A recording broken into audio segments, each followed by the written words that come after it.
ఇటీవల కురుస్తున్న వర్షాలకు రాజధాని అమరావతి మునిగిపోయిందా? సోషల్ మీడియా వేదికగా వైసీపీ చేస్తున్న ప్రచారంలో నిజమెంత? ప్రపంచ స్థాయి రాజధాని నిర్మాణాన్ని అక్కడ చేయలేమా? ప్రస్తుత కూటమి ప్రభుత్వానికి ఆ శక్తి ఉందా లేదా? ఇలాంటి ఆసక్తికర అంశాలపై మరింత విశ్లేషణ మా మేనేజింగ్ డైరెక్టర్ రాజేంద్ర అందిస్తారు. Sir, over to you. Yes Keerthi, Andhra Pradesh రాజధాని నగర నిర్మాణం గురించి ముఖ్యమంత్రి గతంలోనూ చెప్పారు, ఇప్పుడు చెప్తున్నారు.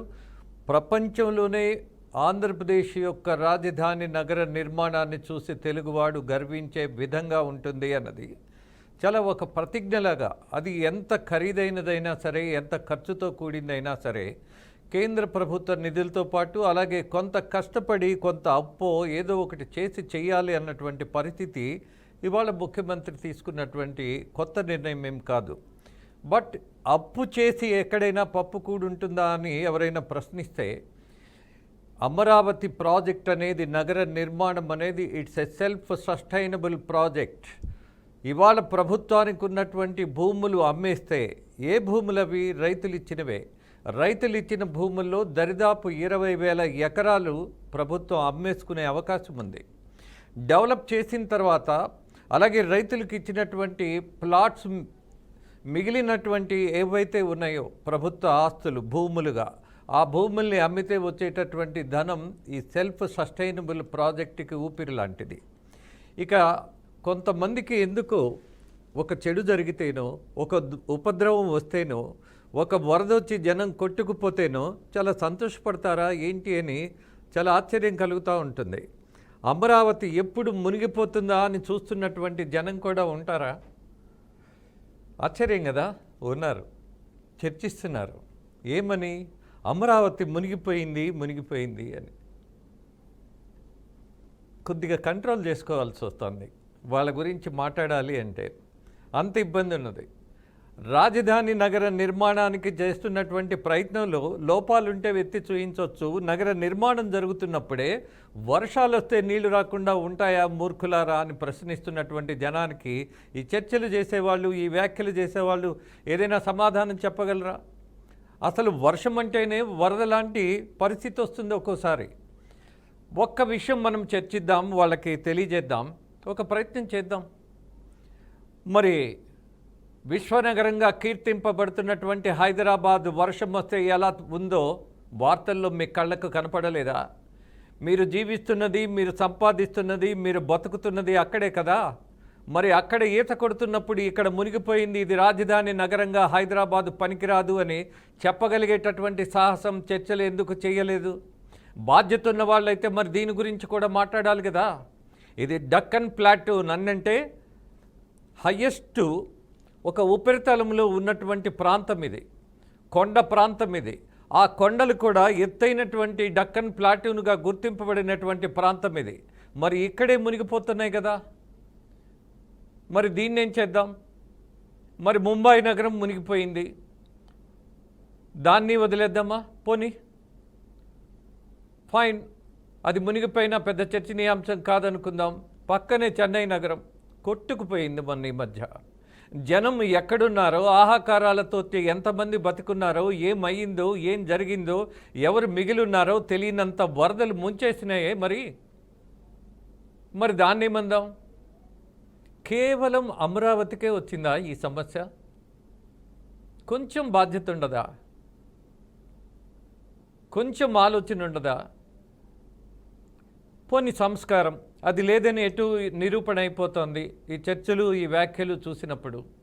ఎస్, అమరావతి నగర నిర్మాణం జరుగుతున్నప్పుడు ఆ చుట్టూ ఉన్నటువంటి వాగులు వరద వస్తే పొంగుతాయా, పొంగవా? బాగా పీకల దాకా తిని కడుపులో వికారం వస్తే మీకు వాంతులు వస్తాయిగా, అది గుర్తుంటుందిగా. ఒళ్ళు బలిసి ఏం తింటున్నామో తెలియకుండా, ఏం తాగుతున్నామో హద్దు లేకుండా మొత్తం కడుపంతా నింపేస్తే వచ్చేటటువంటి రోగం మీకు తెలుసుగా. అలాగే విపరీతమైనటువంటి వరదల్లో కొన్ని వాగులు పొంగుతాయి, కొన్ని ప్రాంతాల్లో వరద నీరు వస్తుంది. కానీ ఆ వరద నీరు అలానే నిలబడిపోతుందా? ఇళ్లల్లోకి వస్తాయా? అలాగే వీటన్నిటికీ భద్రత ఉన్నదా లేదా? ఈ నగర నిర్మాణంలో వీటి మీద ఎలాంటి దృష్టి పెట్టారు అన్నటువంటి ఆలోచన ఏదైనా చేశారా? ఒక్క చుక్క కూడా ఒక ఇంటిని ముంచకుండా వరద వచ్చినా సరే అమరావతి నగర నిర్మాణంలో అక్కడ జీవించేటటువంటి వాళ్ళకి కానీ, ప్రభుత్వ భవనాలకు కానీ, అక్కడ నివాస స్థలాలకు కానీ, నివాసమైనటువంటి ప్రాంతాలకు కానీ ఏ రకమైనటువంటి వరద ముంపు అనేది జరగకుండా ఉండే ప్రయత్నం ప్రభుత్వం తీసుకుంది. దాని మీద చర్చిద్దాం, దాని మీద లోపాలుంటే మాట్లాడదాం. అది వదిలేసి మునిగిపోయింది అని ఇది ముప్పు ప్రాంతం అని, ఎస్ మీరు ముప్పు ప్రాంతం అన్నారు, మీరు శ్మశానం అన్నారు, అలాగే అక్కడ నగర నిర్మాణం సాధ్యపడదన్నారు, అసలు రాజధాని నగర నిర్మాణమే జరగదన్నారు, ఇది కమరావతి అన్నారు, ఇది భ్రమరావతి అన్నారు. ఎన్ని బూతులు మాట్లాడారు మీరు. మరి రైతులు వాళ్ళ పరిస్థితి ఏంటి? మీరు చెప్పినటువంటి విధానంలో అక్కడ ముప్పు ప్రాంతం అయితే, నగర నిర్మాణం జరిగితే, పూర్తిగా మునిగిపోతే, అది నిజమైతే మరి ఆ రైతుల గురించి మాట్లాడండి. భూములు ఇచ్చారు కదా, వాళ్ళకి న్యాయం చేయండి. ఈ చర్చించే వాళ్ళందరూ, ఈ పార్టీకి సంబంధించిన వాళ్ళందరూ 5 సంవత్సరాలు ప్రభుత్వంలో ఉన్నారు కదా, భూములు ఇచ్చిన రైతులను పిలిచి వాళ్ళ డబ్బులు వాళ్ళకి ఇచ్చేసో, లేకపోతే ఏదో ఒకటి ఒప్పించో, ఏదో ఒక న్యాయం చేసి నిలబడాలి కదా. ఎక్కడా ఏమీ చేయనటువంటి వాడు ఇష్టానుసారం మాట్లాడుతుంటే చూస్తూ రైతులు కూర్చోవాలా? రైతుల మీద మీకు ఇంత కసెందుకు? అసలు అమరావతి మీద మీకు ఇంత కక్ష ఎందుకు? మునిగిపోయినటువంటి ప్రాంతం భారతదేశంలో కాదు, ప్రపంచంలో ఎక్కడున్నా చూయించండి. వరదలు వస్తే మునక్కుండా ఎలా ఉంటుందో మూర్ఖుడా అనేటటువంటి పరిస్థితి ఎందుకు తెచ్చుకోవాలి ఎవరైనా? దాని మీద మనం దృష్టి పెట్టాలి కదా. నెదర్లాండ్స్ నుంచి ఒక టెక్నాలజీ తీసుకొచ్చి, బికాజ్ నెదర్లాండ్స్ ఎందుకు అనంటే అది ఎప్పుడూ నీటికి దగ్గరగా ఉన్నటువంటి నీటి ప్రవాహానికి దగ్గరగా ఉన్నటువంటి ప్రాంతాల్లో జనావాసాలు ఉన్నాయి కాబట్టి they have most advanced technology ప్రపంచంలో.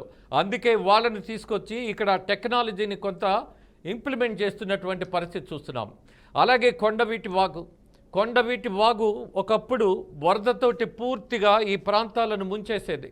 ఆ ఇబ్బంది గమనించే మొట్టమొదటిసారి ఆంధ్రప్రదేశ్ ప్రభుత్వం వచ్చిన వెంటనే తీసుకున్నటువంటి జాగ్రత్త కొండవీటి వాగుకు సంబంధించి ఏదైతే 48 కిలోమీటర్లు కెనాల్స్ ఉన్నటువంటి ఆ ప్రాంతంలో కొండవీటి వాగు కూడా ఐ థింక్ 23 కిలోమీటర్ల వాగది పొంగే అవకాశం ఉంటుంది.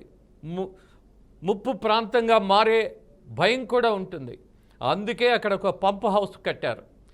ఈ గత 10 సంవత్సరాలలో కొండవీటి వాగు పొంగటం, మునిగిపోవటం జరగలేదు.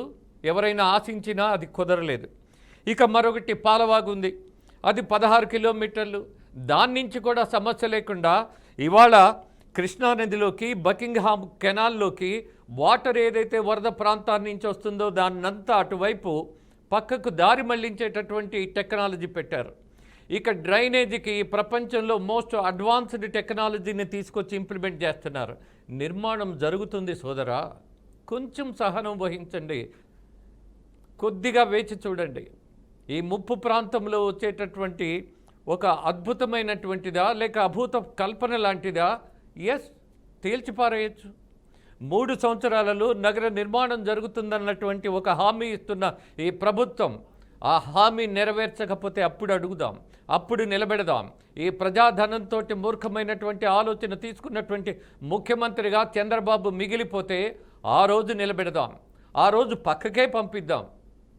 అంతేగాని తెలియనటువంటి వాడిని తెలిసినట్టుగా మాట్లాడడం, మునిగిపోయిందని మనం చప్పట్లు కొట్టుకోవటం, ముసిముసి నవ్వులతో చర్చలు చేయటం, ఇవన్నీ అవసరమా? ఒకే ఒక ప్రాథమికమైనటువంటి ప్రశ్న వేసుకుందాం. వరద వస్తే వరద నీరు వస్తుందా లేదా? వచ్చిన నీరు వెళ్ళిపోతుందా లేదా? దాని మీద ఆలోచిద్దాం.